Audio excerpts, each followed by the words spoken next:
My card அட்டையில் சேதமுற்ற மென்பொருளை மாற்றிக்கொள்ள அக்டோபர் 7ஆம் தேதி வரை இலவசம்.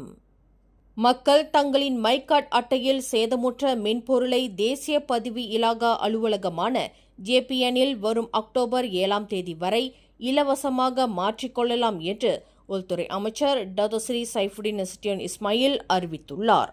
நாடு முழுவதும் உள்ள JPN அலுவலகத்தின் முகப்பிடங்களில் மக்கள் இந்த இலவச சேவையை பெறலாம் என்று அமைச்சர் குறிப்பிட்டார். புதியதாக வழங்கப்படும் இந்த இலவச சேவையின் மூலம் மென்பொருள் மாற்றுவது மற்றும் இதர செலவினங்களுக்கு 71,04,660 ரிங்கெட் செலவை அரசாங்கம் ஏற்க வேண்டிய நிலை ஏற்பட்டுள்ளது என்று சைஃபுடின் விளக்கினார். வழங்கப்பட்டுள்ள இந்த காலகட்டத்தில் மை கார்டு மென்பொருள் மாற்றுவதற்கான அனைத்து செலவினத்தையும் மடானி அரசாங்கம் ஏற்பதாக சைஃபுடின் குறிப்பிட்டார்.